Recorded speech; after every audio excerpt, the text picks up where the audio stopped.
बिस्मिल्लाहिर्रहमानिर्रहीम अस्सलाम वालेकुम नाज़रीन। अपनी नेक्स्ट वीडियो के साथ आपको वेलकम करता हूँ अपने इस चैनल में। दोस्तों, हर शोबे में मुख्तलिफ यूनियंस होती हैं और हर यूनियन जो है वो अपना अपना किरदार अदा करने की कोशिश करती हैं। जैसा कि आप जानते हैं कि बहुत सारे लोगों ने 2016 से लेके 2020 तक, इवन अब आज की डेट तक बेशुमार लोग जो हैं वो डेली बेसिस पे नेशनैलिटीज़ जमा करवा रहे हैं। सिर्फ और सिर्फ डिले की सूरत में जो केसेस पेंडिंग हैं वो है 3 लाख। बाकी जो रूटीन में जमा हो रहे हैं वो इसके अलावा हैं।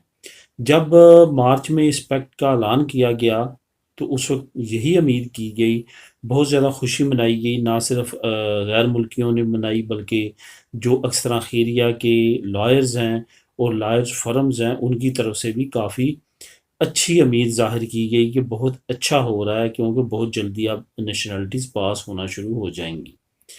अब मसला कि कहाँ पे आया कि जो अक्सर खैरिया के अच्छे अच्छे वकील हैं और अच्छी अच्छी फर्म्स हैं, उनकी एक यूनियन है, उन्होंने प्रेस कॉन्फ्रेंस की है।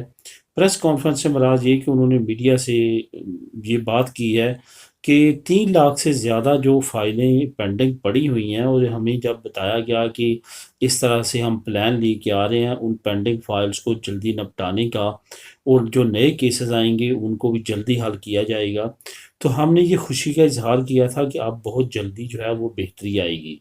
लेकिन उन्होंने कहा कि 2 महीने कंप्लीट हो चुके हैं, क्योंकि 2 महीने कंप्लीट होने पे उनका ये बयान सामने आया है।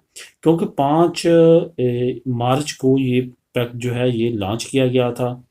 अब चूँकि मई आ चुका है, 2 महीने कंप्लीट हो चुके हैं। इन 2 महीनों में उन्होंने कहा है कि बहुत ही लेंथो रहा है। लेंथो मतलब बहुत ज़्यादा सुस्त रहा है। केसेस जिस तरह सोचे जा रहे थे कि निपटाए जाएंगे, उस तरह से नहीं निपटाए जा रहे, और ये उन्होंने ख़दशा ज़ाहिर किया है कि इस तरह से अगर 3 लाख पहले ही केसेस पेंडिंग हैं तो मज़ीद जो है वो केसेस बहुत सारे पेंडिंग हो जाएंगे, क्योंकि मज़ीद लोग जमा करवा रहे हैं। दोस्तों, यहाँ पे आपको बताता चलूँ कि बिलाशुबा अभी वो उस तरह से रफ्तार तेज़ नहीं हुई जिस तरह से होनी चाहिए थी, लेकिन काम फिर भी पहले की निस्बत जो है वो काफ़ी स्पीडली हुआ है। जैसे हम पहले भी लास्ट वीडियोस में भी डिस्कस करते रहे हैं कि काफ़ी लोगों के जानने वालों के भी निकले हैं, उनके भी निकले हैं जो बहुत बहुत देर से पेंडिंग जा रहे थे, और इस पैक्ट को लेके आने का उनका मेन मकसद ही ये था कि जो पेंडिंग केसेस हैं उनको जल्दी निपटाया जाए। लेकिन दूसरी तरफ ये भी चीज़ सामने आ रही है कि उन्हीं लोगों के निकल रहे हैं जिन्होंने रिकुर्सो की है। पैक्ट का मतलब तो ये होना चाहिए कि जो रिकुर्सो जिन्होंने नहीं भी की और 17-18 से जो वेट कर रहे हैं उनका केसेस जल्दी निकलने चाहिए।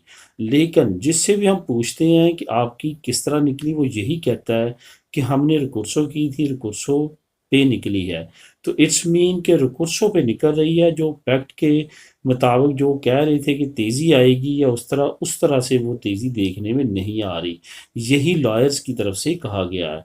इस न्यूज़ का जो लॉयर ने सारी बात की है और अपना ख़दशात ज़ाहिर किए हैं, उसका लिंक मैं डिस्क्रिप्शन में दे देता हूँ, आप क्लिक करके ख़ुद भी रीड कर सकेंगे। मिलेंगे नेक्स्ट वीडियो में नई न्यूज़ अपडेट के साथ। अल्लाह हाफिज़।